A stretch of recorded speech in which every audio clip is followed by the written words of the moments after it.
Olá, caríssimos alunos do segundo ano A, caríssimos alunos do segundo ano B. Estamos aqui com o professor de redação, o professor Éder Ramos, para tratar hoje sobre um tema de suma importância para o preparatório Enem. Na aula de hoje, doutores, nós iremos falar sobre eixos temáticos na redação do Enem. Na verdade, iniciar falando sobre eixos temáticos. Existem números que precisarão de algumas aulas para tratar sobre todos. Mas qual é a relevância desse conteúdo para a nossa produção textual? Doutores, esse conteúdo tem como ideia de desmistificar algo que é ensinado erroneamente com o passar dos anos, que é o fato do professor indicar qual é o tema da redação que vai cair. Eu sei que muitas vezes os alunos, por ímpeto, pelo desejo de conseguir tirar uma nota 1000, pelo desejo de conseguir tirar pelo menos uma nota satisfatória que faça o ingressar no meio acadêmico superior, eles solicitar ao professor que indique qual o tema que vai cair na redação. Ou que acha, no mínimo. Professor, qual o tema que você acha que vai cair na redação do Enem?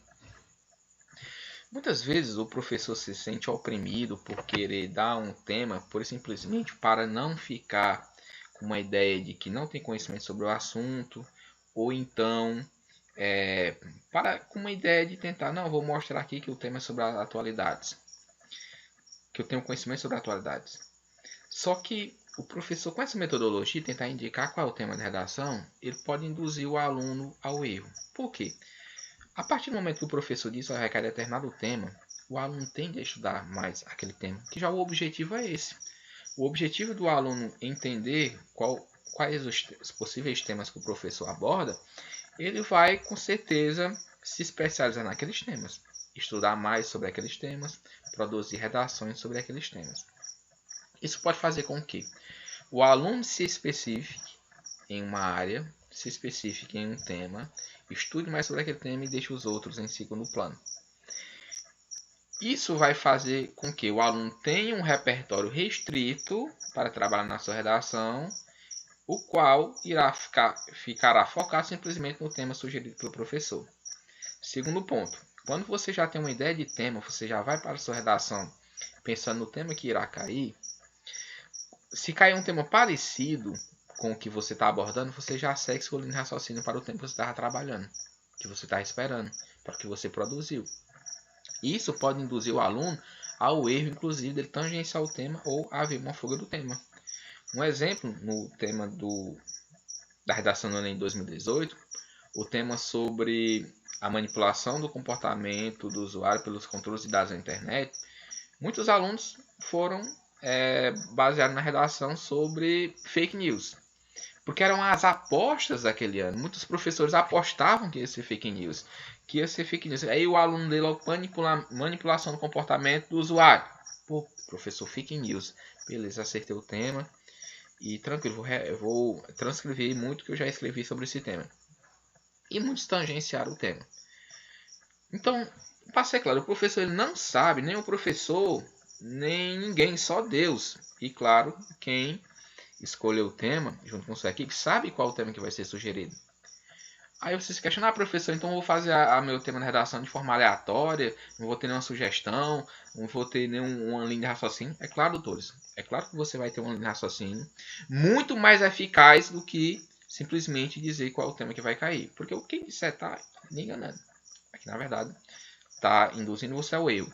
Mas existe uma linha de raciocínio adotada pelos professores de redação, no caso, eu como professor de redação adoto essa metodologia, que é você estudar não pelo tema específico, mas por eixos temáticos. Nesses eixos temáticos, você vai fazer com certeza uma elaboração de uma ideia que servirá para qualquer tema de redação do Enem. Ou seja, o objetivo para você se preparar bem não é saber qual é o tema que vai cair, mas sim estar preparado para qualquer tema que cair na sua redação do Enem. Ok? Beleza, doutores? Então, entendendo o seguinte, professor, caríssimos alunos, todo tema de redação do Enem ele vai partir por umas linhas de eixos temáticos, que pode ser eixos temáticos que envolvam questão de minorias. O que são minorias? São pessoas fragilizadas, pessoas que por algum motivo, por alguma questão de classe social, ou de grupo etário, ou de grupo de gênero, ou uma questão socioeconômica, ou uma questão de etnia, uma questão, por exemplo, de saúde, como por exemplo, pessoas portadoras de alguma deficiência física ou mental, essas pessoas fazem parte de um grupo e chamam de grupos minoritários ou fragilizados, como por exemplo as pessoas que vivem em situação de rua no Brasil. Então, essa é uma modalidade de eixo temático que vai ser abordado, que pode ser abordado na sua redação do Enem. Então, é importante trabalharmos situações, argumentos, repertórios socioculturais que se encaixem com a ideia de minorias, que se encaixem com uma ideia de desigualdade social, que se encaixem com a ideia de que existem pessoas fragilizadas e existe um grupo social dominante. Então, nós iremos trabalhar como? Primeiramente, saber quais são os eixos temáticos que podem cair na redação, e depois, cada eixo temático, nós iremos trabalhar a argumentação e repertórios socioculturais que se encaixam naquele tema. Bastando para você, quando chegar no dia da redação, interpretar o tema, ver a qual eixo temático ele pertence e já ter os repertórios socioculturais e os argumentos que se voltam para aquele eixo temático. Mas lembrando, doutores, que muitas das vezes os eixos temáticos eles podem caminhar ou percorrer diversos eixos culturais, diversos eixos temáticos. Isso, na verdade, vai ajudar você, né? Por exemplo, doutores, vamos pegar aqui um tema. Por exemplo, o aluno pergunta, professor, qual o tema que você acha vai cair? É sobre a gravidez precoce? Ou é sobre o aumento de DSTs entre os jovens? Ou é só uma questão de epidemiológica, das epidemias? Doutores, não importa o que vai cair. O que é importante é que, se você tiver um repertório baseado em repertórios temáticos da saúde, você vai ter toda a argumentação plausível para este tema. Basta simplesmente encaixar com uma ideia que você quer representar sobre o tema. Okay? Então, quais são os eixos temáticos que sua redação com certeza irá cair em um desses segmentos? Olha, o primeiro abordando foi a questão de minorias e pessoas fragilizadas. A questão eixo temático que envolva tecnologia e ciência. Qualquer tema que envolva tecnologia e ciência, por exemplo, pode ser a questão de mídias virtuais, pode ser a questão que foi sobre a manipulação do comportamento do usuário, a questão do Enem também que teve sobre os limites entre o público e o privado nas mídias sociais. Ou seja, diversos temas de redação que já caíram e podem cair envolvem a questão de tecnologia e ciência. E você ter um repertório sociocultural, uma argumentação que paute sobre essa ideia de tecnologia e ciência, vai ajudar você a resolver, a argumentar sua problemática em qualquer tema que cair. Não precisa se preocupar no tema específico, mas sim ter os eixos e os repertórios socioculturais pertinentes, como comportamento social e cidadania. Doutores, praticamente todo tema do Enem tem esse eixo comportamento social. Eu até chamo ele de macro eixo. Porque toda problemática há uma falha no comportamento social, há uma falta de moral, há uma negligência, há uma questão relacionada à ambição, há uma cultura enraizada. Praticamente todo tema relacionado a então um comportamento social inadequado que está provocando a problemática. Ok? Cai um tema relacionado a um eixo relacionado à educação. É também um dos eixos mais abordados sobre a educação, porque geralmente, se há uma falha comportamental, geralmente há uma falha educacional nesse sentido, ok? Eixos relacionados à saúde, eixos relacionados à questão de jovens, como falamos jovens, crianças e adolescentes.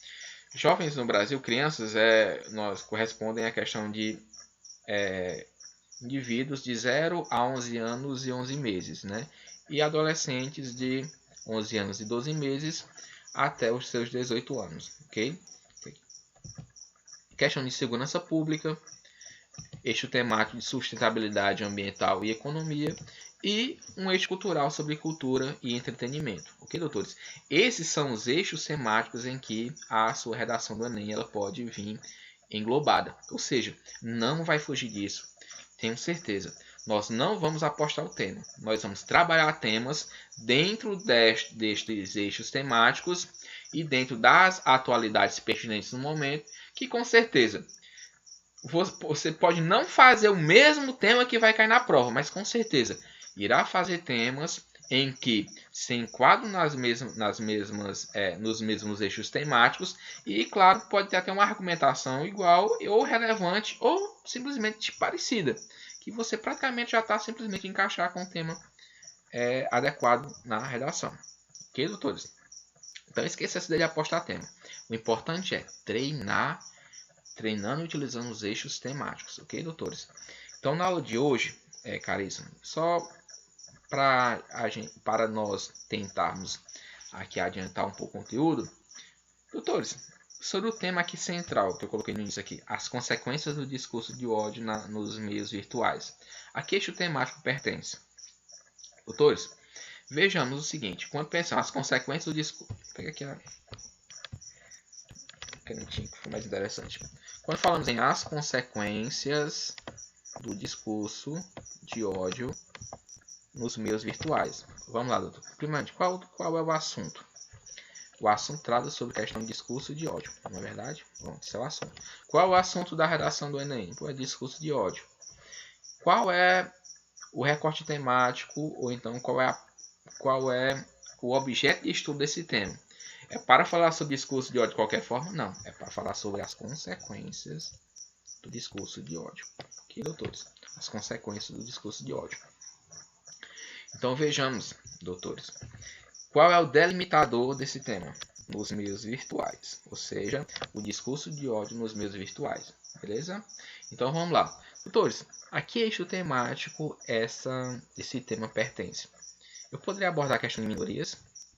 Será se o discurso de ódio nas redes sociais, muitas vezes, minorias sociais são atacadas, ou seja, grupos étnicos, grupos ideológicos minoritários, grupos de pessoas que são, por exemplo, nordestinos, que acontece muito isso, a questão da xenofobia de estados, a questão de pessoas que têm um sistema partidário que não condizente com a maioria.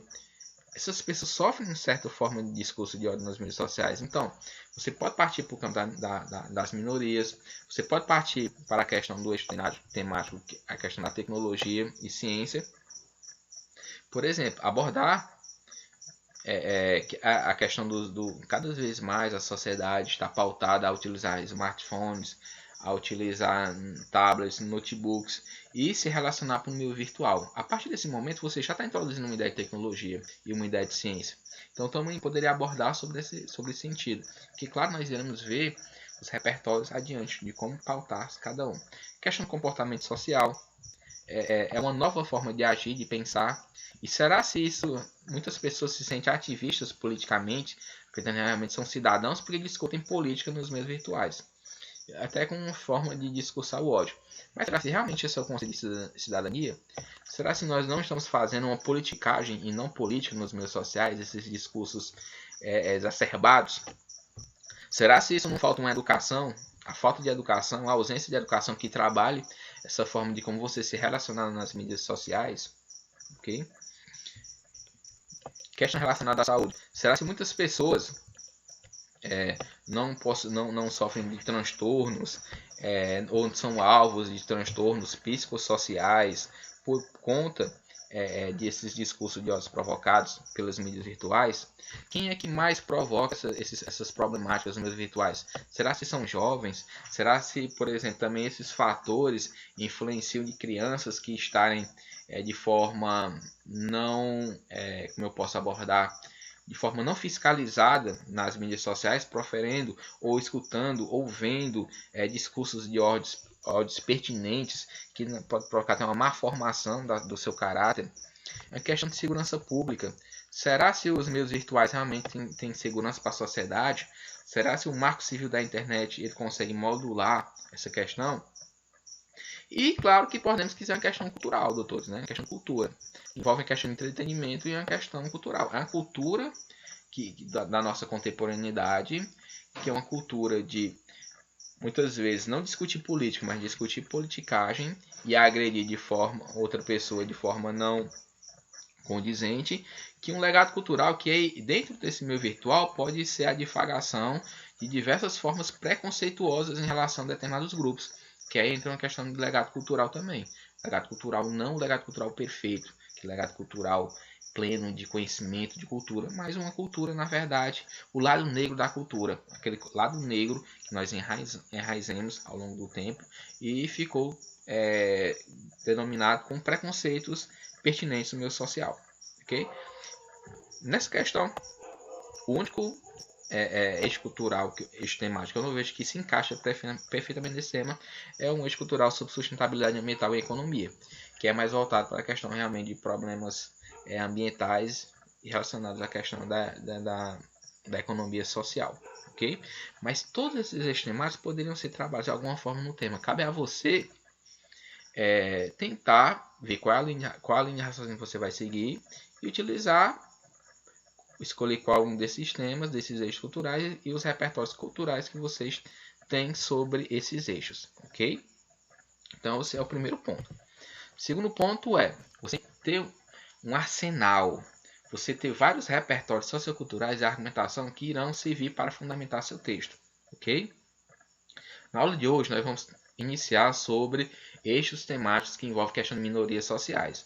E sucessivamente nas aulas nós iremos abordar sobre eixos temáticos que envolvem outros, a questão do comportamento social, a questão da saúde, a questão da educação, a questão do meio ambiente, ok, doutores? E assim sucessivamente. Por exemplo, doutores, um ótimo repertório sociocultural que você pode trabalhar em qualquer tema que envolva a questão de alguma minoria. É uma teoria da carnavalização, que é de Mikhail Bakhtin, que é um linguista e filósofo russo.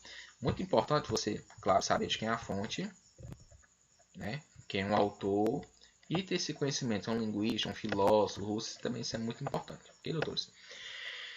Doutores, o que é essa teoria da carnavalização que você pode utilizar como repertório sociocultural para qualquer tema que envolver algo sobre minorias sociais? Qualquer tema. Olha só, doutores. A transformação de um objeto em algo cômico, quando aplicado às minorias, objetiva-se ridicularizá-las e humilhá-las.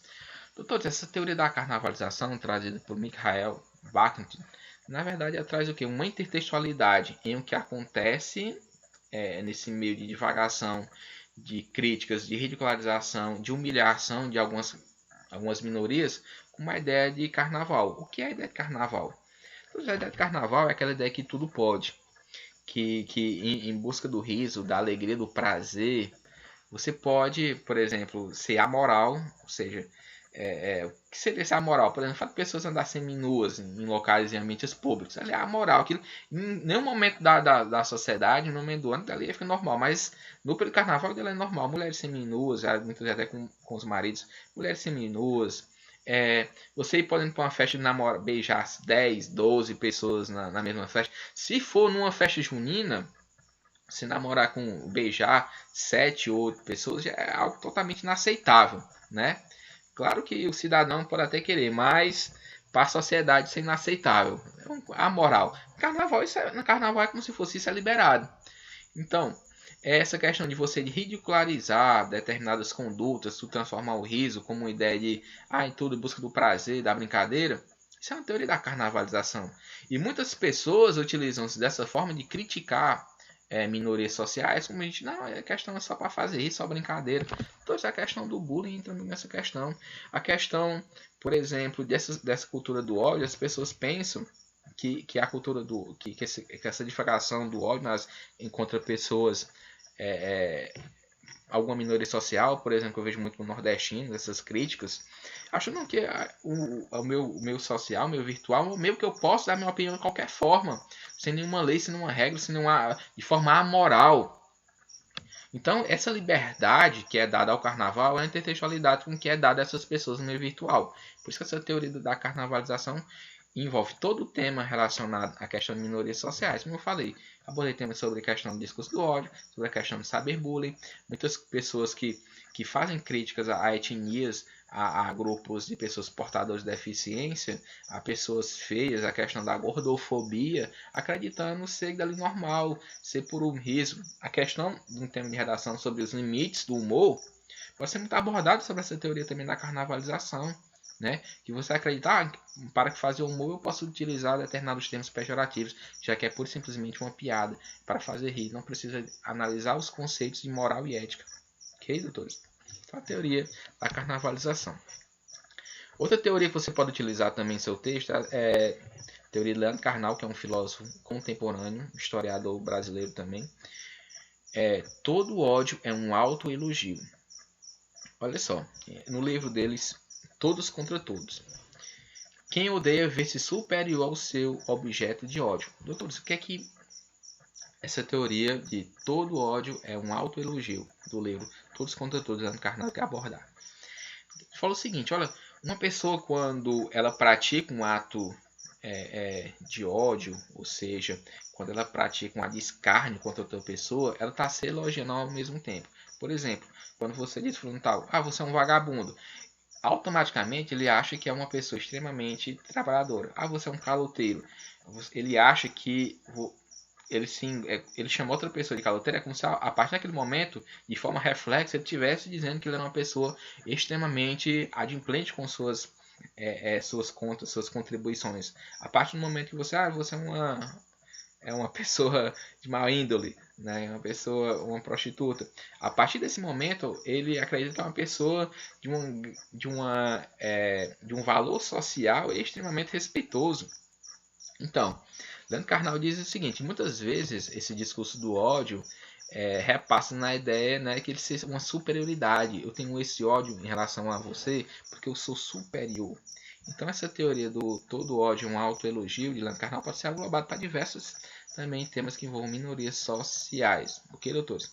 Um exemplo claro que aconteceu recentemente, passando aqueles nas vídeos na internet, é aquele cidadão, se não me engano, de Londrina, no Paraná, se não me engano, foi uma questão no Paraná, foi em Florianópolis, que ia passando, chamou o mendigo, né, para entregar a nota de R$ 20, o mendigo, de forma calma, pacífica, a se aproximar, o cidadão, o empresário, deu um tapa na cara, filmando, com o amigo filmando, né, e o chamou, vai trabalhar, vagabundo.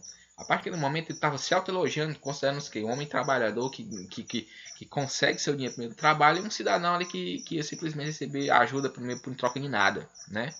Então isso poderia ser trabalhado nessa questão sobre esse repertório sociocultural. Todo ódio é um autoelogio. A questão do narcisismo, né, que é um mito grego bastante estudado pelo psicanalista Sigmund Freud, que tendemos a inferiorizar o que nos é diferente. E é que Narciso acha que feio é o que não é espelho.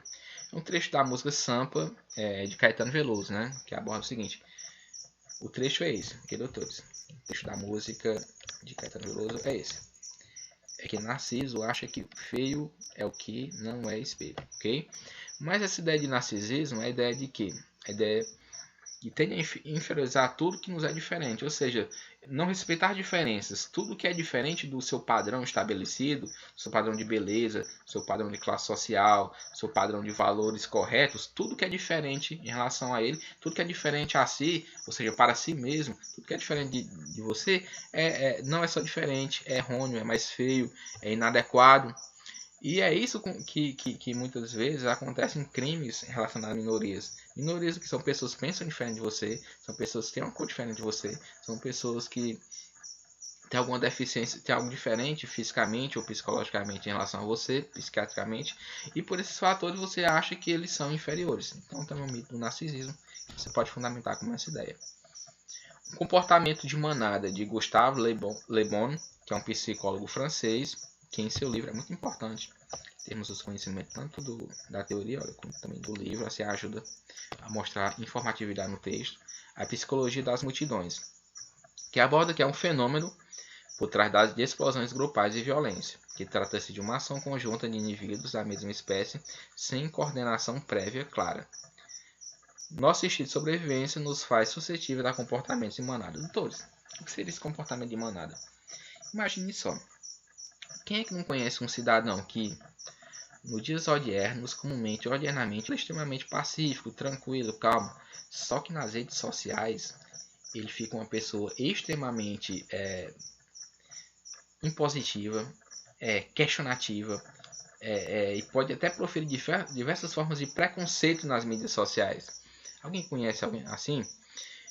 Esse comportamento é definido como comportamento de manada, ou seja, o cidadão quando ele está individual, quando ele está sozinho, ele é uma pessoa totalmente diferente, mas quando ele encontra um grupo que tem as mesmas ideias, os mesmos pensamentos e já estão proferindo determinadas situações, ele entra no meio como mais um integrante da coletividade daquele grupo. Ele não aplica as suas medidas preconceituosas de forma comum ou de forma individual, mas sim de forma coletiva. Um exemplo claro, doutores, de vez em quando eu gosto desse exemplo que me chamou muita atenção. Naquele caso, aquela torcedora do Grêmio que ficou chamando o goleiro Aranha de macaco. Na verdade, toda a torcida do Grêmio estava chamando. Todo o estádio, na verdade, estava fazendo insinuações do goleiro Aranha do Santos na época como macaco. Né? Só que a TV filmou, conseguiu, por leitura labial, identificar a jovem. E ela, claro, foi incriminada como crime de injúria racial. Acontece que, no depoimento dela, na entrevista posteriormente, ela disse que eu tenho amigos negros, chorando, tenho amigos negros, eu não sou racista, eu simplesmente, a torcida toda estava falando e eu fui na onda da torcida. Ou seja, isso é um comportamento de manada. Você vê todo aquele comportamento meio preconceituoso, meio sabendo que algo é errado, mas é como se você tivesse encorpado aquela coletividade. Isso acontece muito nos discursos de ódio. Muitas pessoas têm um certo até preconceito individual ou interno, mas têm vergonha disso. Por quando são abastecidos por outras pessoas que pensam da mesma forma, elas se sentem, têm força e tentam realmente proferir discurso de ódio. Você pode fundamentar no seu texto como comportamento de manada. Ok, doutores? Isso, pronto. Pega aqui. Temos a questão do anonimato coletivo, que é muito importante para essa ideia de Paul Ricoeur, filósofo, que ele aborda que é a questão do anonimato na impessoalidade e ações conjuntas. O outro desaparece, ou seja, é como se no momento do anonimato coletivo a pessoa também se sentisse mais força. Por quê? Porque é uma impessoalidade. Muitas vezes ela vai proferir aquele discurso, mas não ela, Ana Paula, por exemplo, está falando, não, uma mulher lá na internet que proferiu determinadas coisas na internet. Essa impessoalidade de ações conjuntas fomentam também a questão do discurso de ódio nas redes sociais. E não só do discurso de ódio nas redes sociais, como também qualquer forma de ataque a minorias. Quando você está num grupo representante, pessoas que pensam a mesma forma que você coletivamente, você se sente mais forte para prover isso. Teoria da negação da alteridade, que é de Ricardinho de Souza, que é um filósofo brasileiro também contemporâneo, que é importante você utilizar repertórios de filósofos, sociólogos contemporâneos, porque dá uma ideia de que realmente está sabendo o que está acontecendo no momento atual brasileiro. Se se questiona, professor, negação da alteridade. O que seria essa alteridade? Toda alteridade é algo que está cá dentro.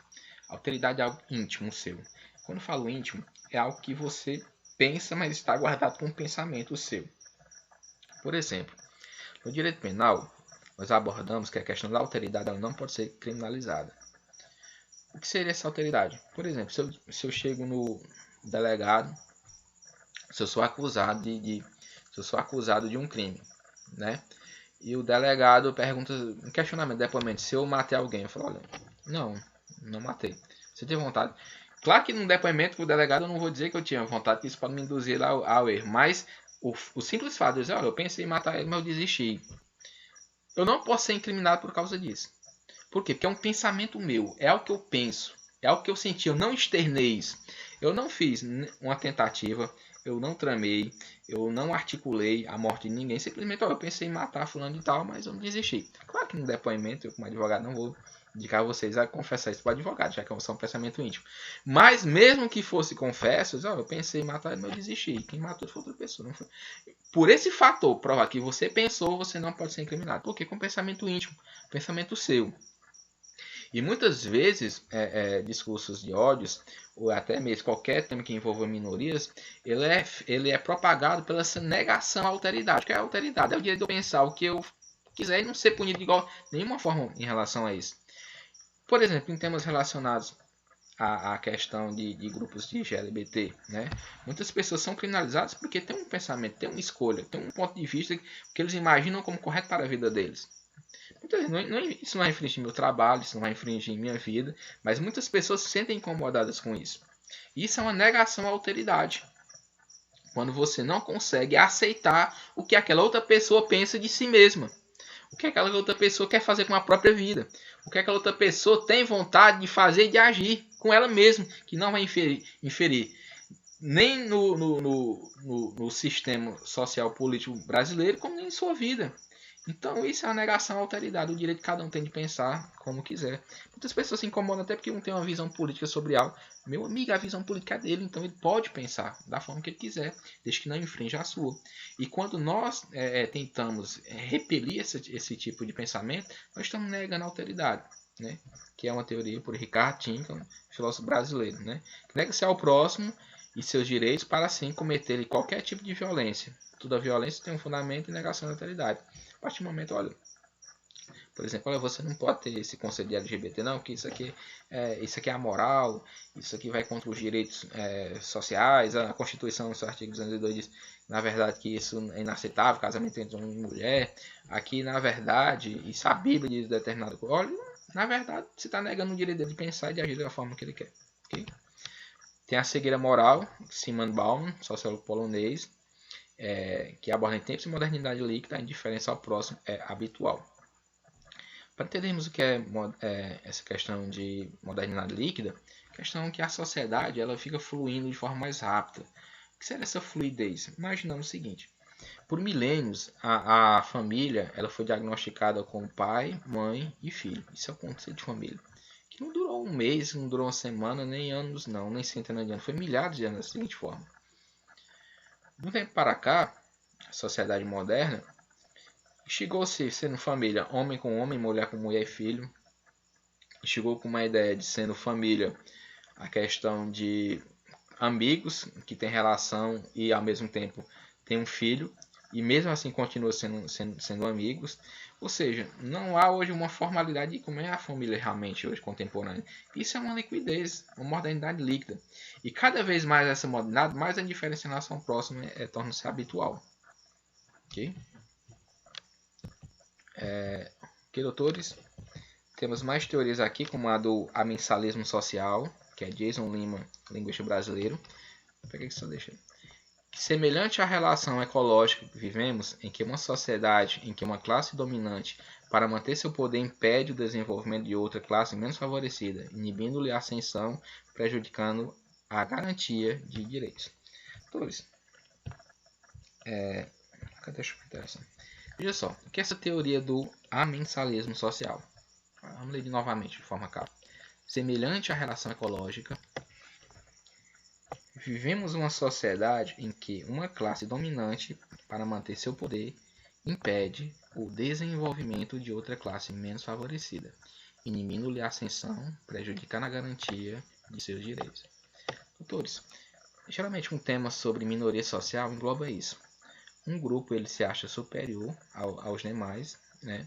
E ele tenta infringir de alguma forma algo que faz com que ele continue naquele grau hierárquico de inferioridade, né? Geralmente grupos dominantes, como por exemplo, a questão, ao longo da história, o gênero masculino foi pautado como gênero dominante em relação ao gênero feminino.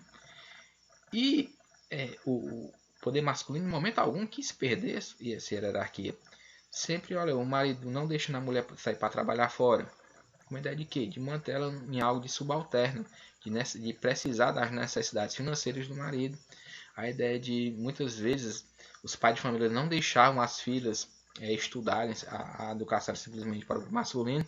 Isso, ao longo da história, você percebe que foi uma imposição de uma classe dominante em relação a uma classe menos favorecida para que ela permanecesse naquela situação de inferioridade. Isso são teorias que você pode fundamentar pelo amensalismo social, de Jason Lima, que é um linguista brasileiro também contemporâneo. É um tema que pode ser abordado também em diversos temas que envolvem minorias sociais, que é a questão da violência simbólica, de Pierre Bourdieu, que é um filósofo francês. O que ele fala?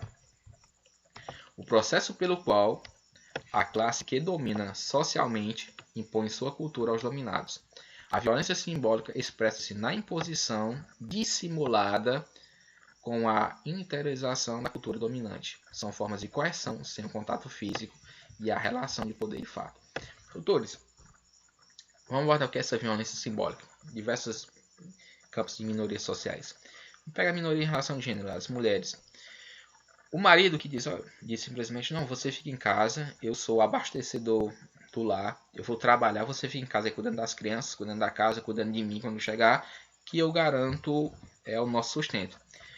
A mulher, claro, se a mulher preferir ficar em casa, achar assim, normal, tranquilo. Mas se a mulher pensar em função dela, dizer, se sua profissão, agora se formou, também trabalhar, é um sonho dela trabalhar fora, conseguir seu próprio dinheiro, e o marido tentando persuadir dessa forma a que ela não saia, alegando que pela questão de um maior cuidado da família, que a família vai precisar dela, dos filhos, da criação dos filhos, isso é uma forma de violência simbólica.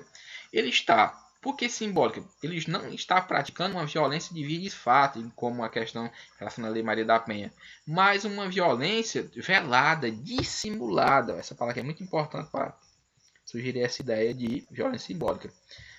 Diferencia esse de violência daquela violência psicológica, que na violência psicológica, de forma externa, o cidadão, na verdade, ele impõe praticamente, ele impõe, por exemplo, a mulher, olha, se você for sair para trabalhar, eu vou tomar os filhos, eu vou abandonar a casa, eu vou botar você para fora de casa. É uma violência, por enquanto, não está praticando uma violência física, mas praticando uma violência psicológica. Na violência simbólica, é de forma velada, é de forma escondida, é de forma implícita. Olha, a mulher pede, não, eu quero sair para trabalhar. Não saia para trabalhar, não, fica aí mantendo a casa, cuidando de mim, dos nossos filhos, da casa, que eu vou abastecer. Mesmo infringindo o direito que a mulher tem de sair para trabalhar e um sonho dela. Claro que ela pode ficar frustrada em relação a isso, provocar diversos problemas psicológicos, mas de uma forma, pela uma violência simbólica. Ok, doutores?